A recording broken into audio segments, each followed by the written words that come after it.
Welcome to the People's Health Briefing, a component of the Trusted Voices campaign. I'm Dr. Noha Avalada from Roots Community Health Center, reporting for the week of October 31st, 2022. After a brief update on COVID and its variants, I will touch on a couple of monkeypox topics and end with COVID treatment disparities.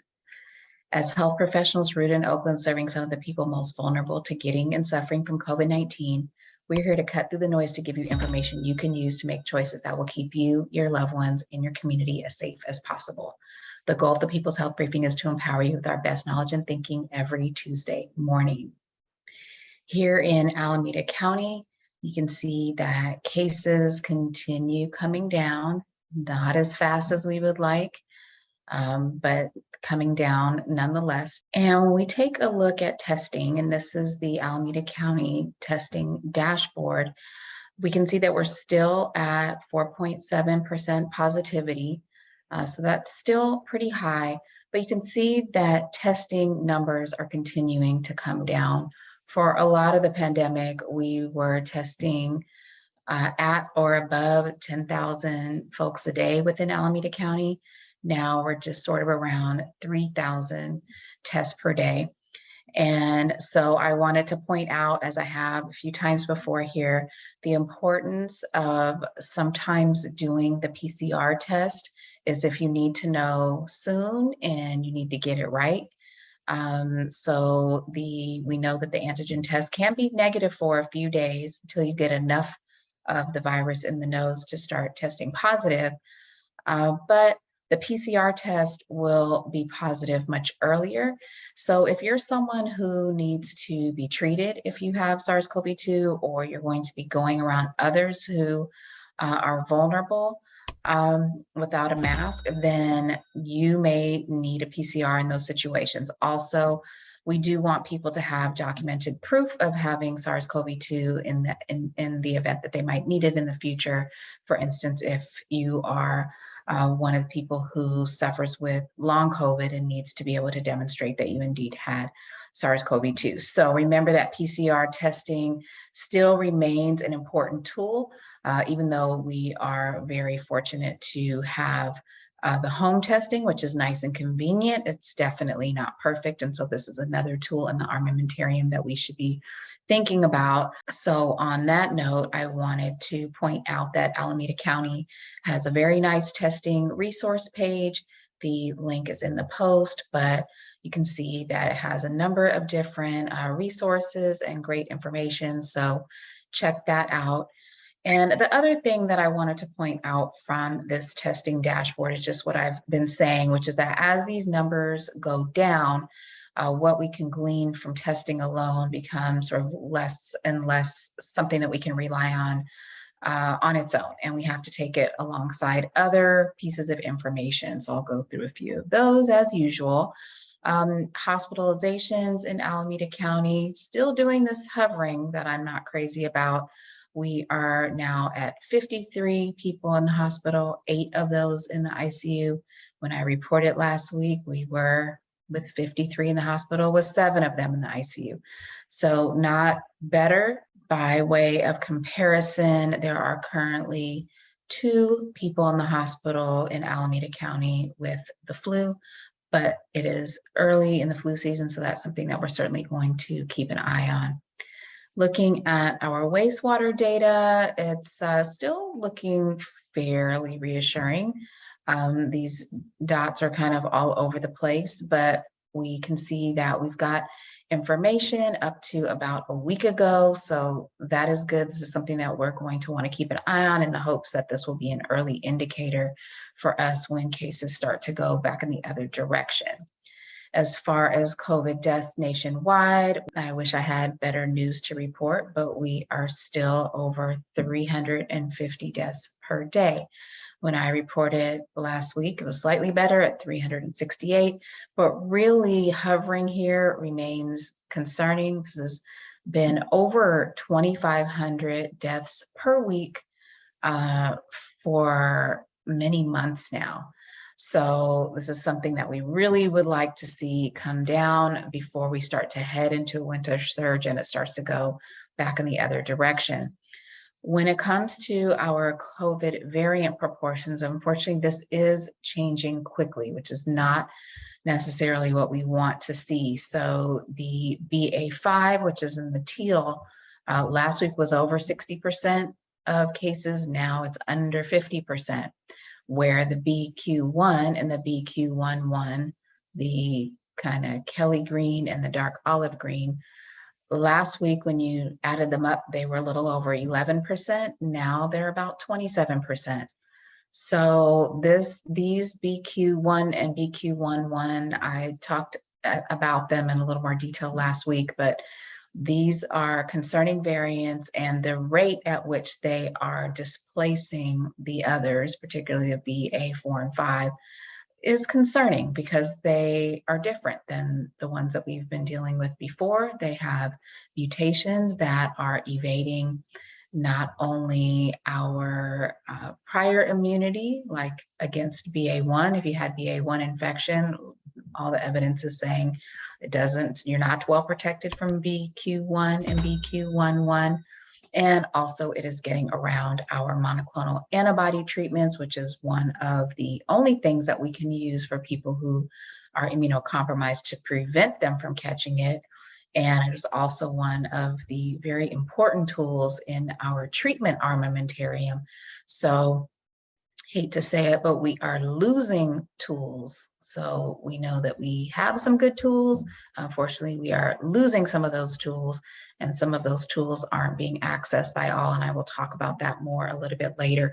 So what about BQ1 and BQ11? So besides it getting around some of our prior immunity and our antibodies, it seems to potentially be driving a wave that is complete with increased hospitalizations in New York. So New York is in the region 2 here on the map. So remember the Kelly green and the dark olive green.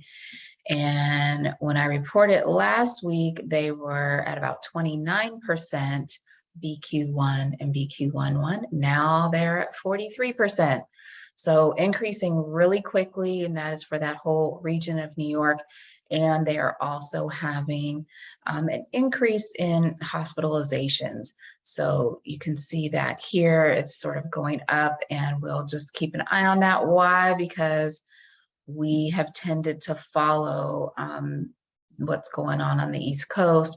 We don't know if that's always going to continue to be the case. We know that there's like local flavors of the variants and how they compete against each other. But nonetheless, these two variants are taking over quite well. They're performing quite well in all the regions. And here in the state of California, according to the California Communicable Diseases Assessment Tool website, which is showing now some of the sub-strains, it's stating that the preliminary estimates are saying that about 15 to 25% of cases in California as of October 26th are being caused by BQ1 and BQ11. It was 10% last week, now 15 to 25%. So once again, it is doing its thing, and it is increasing over here. So we don't have any reason to think that it won't keep going in that direction, which means that we are going to have to be prepared to deal with a potential surge in which we have fewer tools that are working. So we'll need to be concerned about those who have already received the Evusheld and how we can ensure that they remain protected. And also those who might have a reason why they can't receive some of the first line treatments, that the bebtelovimab or the monoclonal antibody may no longer be an option for those folks. So if that was your treatment plan, please reconsider that right now. Talk to your physician about what else can be done if you were to catch SARS-CoV-2, if you were to get symptoms, what treatment would you be getting? Because monoclonal antibodies likely, right now, we're still using them. Right now, they're still good because we still have a large percentage that's not caused by these BQs. But once those become a larger percentage, then these will likely no longer be recommended for treatment. So we just need to get ready for that. And I'm going to provide a brief update on monkeypox. We know that fortunately cases have tapered off, but we are still getting new cases. So luckily we're not having this big exponential increase in cases, but they are still increasing. So it's not something that we can just, forget about completely. We just may not have to be updating quite so frequently on it. But we do have over 77,000 cases worldwide. Here in the United States, that we make up about a little over 28,000 of those. And here in California, we are at 5,450. And that's cumulative cases. So this whole time, 5,450. And out of those, 224 were hospitalized. That's just under 5%. Not sure that we can say that the hospitalization rate is that high. It's a little concerning for the potential that we're just not catching a lot of cases. But I think we'll know more about that as time goes on and we have more data. But what I wanted to talk about was a few reports that have come out in the Morbidity and Mortality Weekly Report as pertains to MPX. And the first one was written up in the Morbidity and Mortality Weekly Report about 5,402 monkeypox cases that occurred between July 31st and September 3rd of this year, and basically just looked at vaccine status. So, and they pretty much looked at who had gotten a dose of the Jynneos vaccine and who had not. Not enough people at this point had gotten the 2-dose series, but this was just trying to provide some early kind of real world data that we could make some inferences about. This is not a clinical trial. This is not an efficacy study about the Jynneos vaccine, but this is just us looking at some population data about the people who had gotten MPX and whether or not they had received a vaccine or not. And basically the conclusion was that for every one person who had MPX, who had received a dose of the Jynneos vaccine, there were 14 infections among people who had not received a vaccine. So basically this is letting us know kind of in the real world that most of the people that are actually contracting MPX have not yet gotten any vaccine, but it's still recommended to get both doses to get the best protection. And I'm certain that we are going to be getting a lot more data about the effectiveness of these vaccines, but this is just kind of an early indicator. And the bottom line of this is just to let us know that if you are eligible for the MPX vaccine, then you should get it as soon as possible. So who is eligible? The criteria are still being set essentially at the county level. And Alameda County updated its vaccine eligibility criteria on October 14th. And you can see the criteria here. The main additions that I wanted to point out is that healthcare workers who are likely to collect specimens from people with MPX should get the Jynneos vaccine. Also, lab workers who perform MPX testing. And so this really includes anyone in primary care, because if you see a rash that might be MPX, and you have any risk factors present there, then this test should be done. Every primary care provider should be prepared to do the MPX test. And so please consider getting the Jynneos vaccine. And this would include the medical assistants, nurses, and the provider staff who are doing the testing. It seems that our supply is now adequate to be able to open this up to healthcare workers. And so I think this is good news. But basically anyone who's eligible for the MPX vaccine at this time should go ahead and receive it. And I am going to get into some of the case studies that have shown some of the more severe outcomes that can happen from MPX. And so first off is about ocular monkeypox. So ocular monkeypox can happen when the MPX virus is introduced into the eye. And this is, as you can imagine, primarily going to be from the person who has the MPX touching their eye. We all touch our eyes. This was something that I think we all got better about during this pandemic. But in the case of MPX, this can actually really lead to some serious consequences. So it can cause inflammation of all different parts of the eye. But in the most serious cases, it can actually result in a loss of vision. So there was a recent MMWR report, and it described 5 different patients who acquired ocular MPX from July to September. These were all individuals that were 20 to 39 years old. All 5 of them received the treatment, which is tecovirimat or TPOXX. So they all received the antiviral treatment for MPX. 4 of them also got a topical viral treatment, actually a treatment that is also used for herpes eye infection. 2 of these patients had HIV-associated immunocompromise. The other 3 were previously healthy. And so they basically, 5 people got MPX treatment, 4 of them were hospitalized. 1 of them did experience visual loss. So we don't know what, how they will progress, but they do have significant visual loss at this time, which is certainly concerning. So this is not a benign condition. We know that can cause pain and it can cause scarring and things of that nature. But this report kind of adds onto the radar about ocular monkeypox. So the bottom line here is people who have MPX infection should practice good, excellent hand hygiene, avoid touching their eyes, and this includes refraining from using contact lenses while they are infected. So this is kind of a little bit of an addition to the guidance that we've been providing thus far. So hand hygiene, avoid touching the eyes, refrain from using contact lenses. And the next report is from October 26th, and it is regarding severe MPX in hospitalized patients. So this was taking a look at folks who had MPX and were hospitalized from August 10th to October 10th.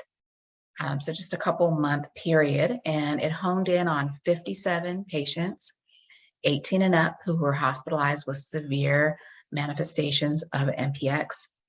And it also highlighted a few cases that were representative. So if you're interested, please see the link in the post.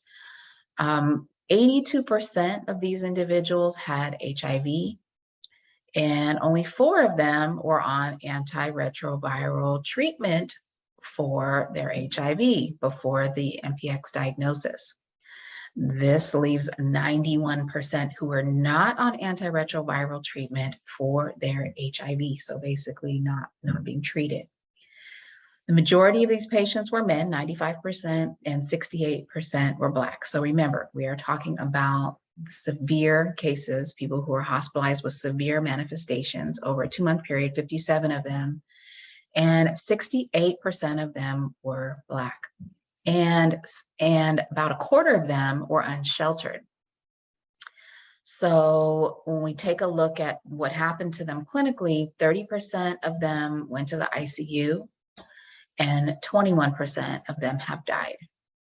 So once again, not a benign condition. We are seeing some deaths and some deaths in this outbreak. So in this current outbreak in the United States. So while we've known that the case fatality rate is not as high as some of the strains that we have known about on the African continent in the past, this is not a benign condition either. And so, but it is especially much more dangerous in people who are very immunocompromised. And so a couple of things here, and the kind of, I guess, bottom line on this is, first off, anyone who has MPX or suspected of having MPX, if they're not known to be HIV positive, they need an HIV test. And I know that we've been saying that this is a good time to check for all sexually transmitted infections, but I think this particular report really highlights the fact that the severe outcomes are much more likely in folks with HIV. And because we had a large percentage here who were not on treatment, this means perhaps they didn't know that they had HIV, or they were just HIV out of care, both of which are terrible at this day and age where, you know, we sort of think that we have all the tools. This is, you know, sounding familiar, right? We have all the tools, but yet we have serious disparities here.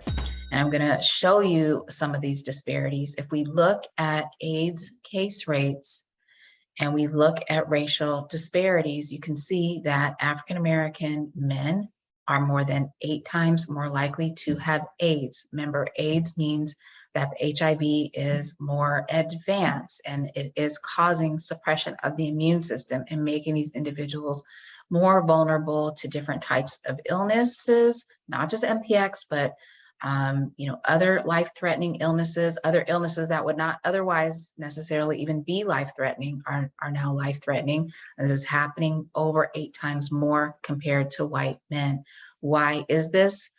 Well, this would be a whole other briefing, but this is a shameful and unacceptable disparity. And look at African-American women, even worse disparity, 15 times more likely than white women to have AIDS. So again, we're not just talking about HIV cases at this time, we are talking about actually AIDS, meaning that the immune system is very suppressed and that this is much more likely to actually lead to death. So when we look together, African Americans in general, more than 9 times more likely to have AIDS than their white counterparts.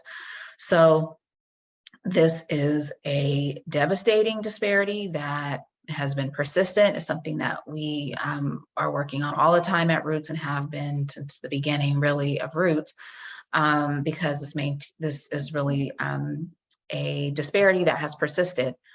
And now we see that with this new outbreak of MPX, who is most vulnerable? Black men with HIV not in care. So I think the couple of bottom lines I just want to say about this is, one is that anybody who has HIV needs to know that they have it. And so that means every opportunity to test, we should take it. We should never miss an opportunity to test. So if you have someone who has a new rash, this is an opportunity to don't just only focus on MPX, because that's the thing that's happening right now that everyone's talking about. Let's don't forget about the basics: hepatitis, HIV, syphilis, etc. And if we do that test and it comes out negative, this is a great time to talk about PrEP. And PrEP is something that can prevent you from catching HIV, even if you are engaged in activities that may put you at risk for contracting HIV. And so it's a great time to learn about PrEP. Of course, if it is positive, then let's get started on, monitoring and treatment, because there is just no reason in this day and age why anyone should be dying of AIDS, and not in the United States, especially where we have all of the treatments that we need. And yet you saw the racial disparities that are happening right now as it relates to HIV.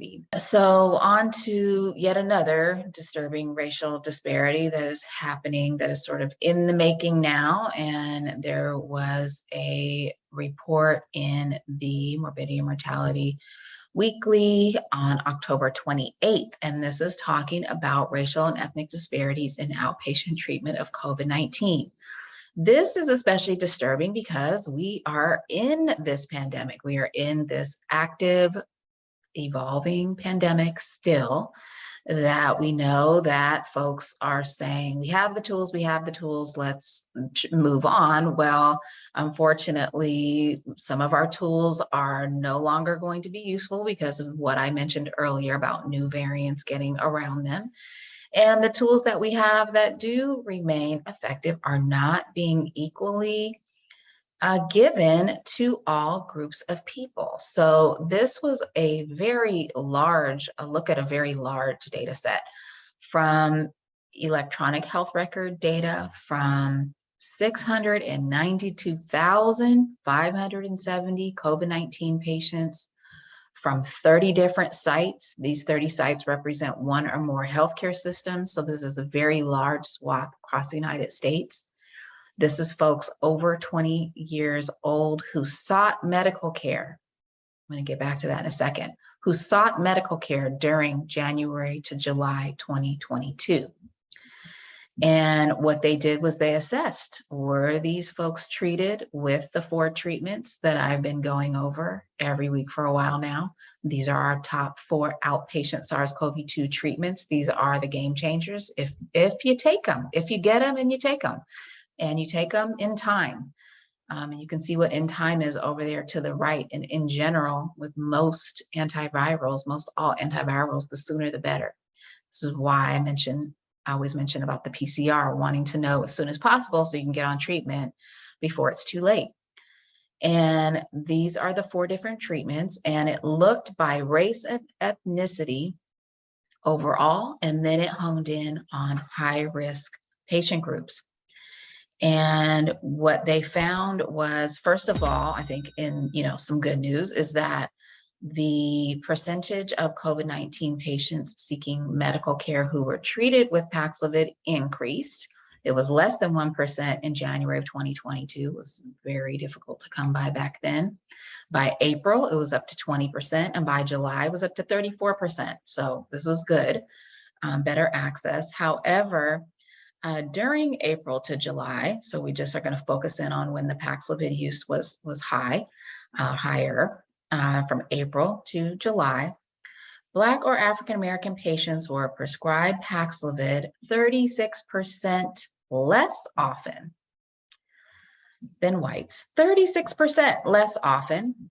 People of multiple or other race patients, 25% less often.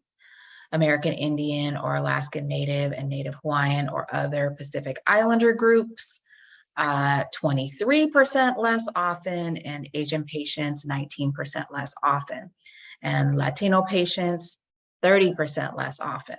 So what is going on here where African American patients are prescribed Paxlovid 36% less often, Latino patients 30% less often, and so on?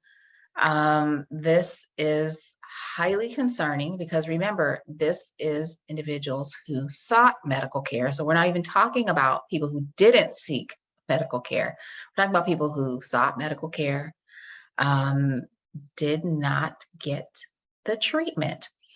And what's even more disturbing is that when we look at people who were higher risk for severe COVID outcomes, those over 50 and those who are immunocompromised, the disparities get worse. So if you want to look at it, I linked the tables in the post basically, but if we look at people with previous organ transplant, cancer treatment, on steroids, or on immunosuppressant medications, those are the groups we know are higher risk and over 50 years old with these conditions. The racial disparities get even worse. So essentially, we are still unfortunately looking at disparities in access, disparities in treatment, and we know that that is going to continue to contribute to disparities in outcomes, hospitalizations, and death. And so these racial disparities are highly concerning, and they will continue to plague us if we don't fix it. And so this is something we absolutely need to pay attention to. And this is why I really want everyone to be informed about treatments for COVID-19, be prepared, know what you're going to do if you test positive. Remember to revisit this with your provider if monoclonals was the strategy, because we need to now revise the strategy. And please don't take it lightly if you're told that you're not eligible for some reason. You really need to know why. And if you have the conditions that put you at risk for a bad outcome, and this includes being unvaccinated. Being unvaccinated does put you at risk for a bad outcome. And so if you're not vaccinated for some reason, of course, I would like for you to get vaccinated because that is by far going to be your best protection. But the treatments are absolutely effective at preventing hospitalization and death in the unvaccinated and as well as those who are vaccinated. So we all deserve to have access to the treatment. So please advocate for yourself and for your loved ones and plan ahead. And so I think it is fitting that this next week is a short week for Roots, because we observe Black Solidarity Day, which is the Monday before Election Day. And this is to remind us of our collective strength and our political and economic power.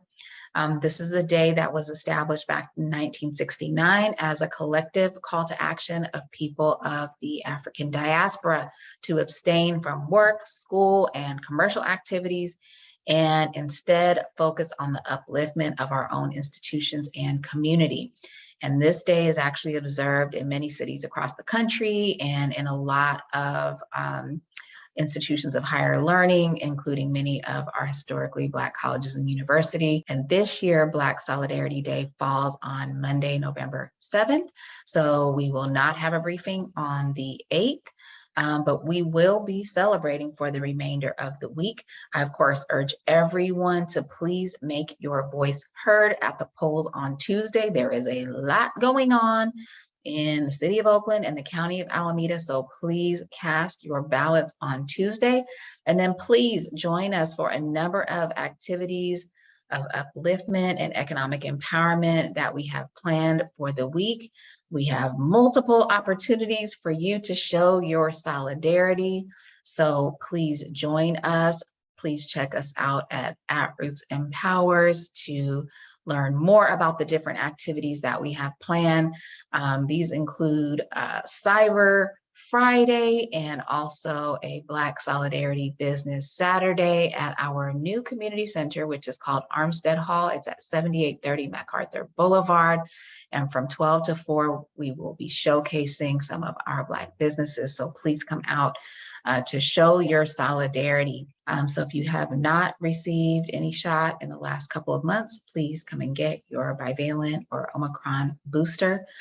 And also, let's remember all the other layers of protection that we know are critical. Let's keep our indoor spaces as safe as possible with improved ventilation and filtration. Let's not forget those high quality filtration masks, testing and treatment plan. Get it now before you catch COVID.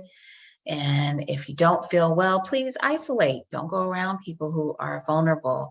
And of course, let's remember our basics around hand hygiene and not spreading around illnesses, all the illnesses, because we know we've got RSV, we've got flu. We're heading into the winter season, so let's remember all of the basics. And please maintain a balanced diet, get some exercise, manage your stress levels, consider a multivitamin supplement with vitamin D, and get a good night's sleep. Thank you so much for joining us. We will miss you next week and hope to see you on the 15th. See you then.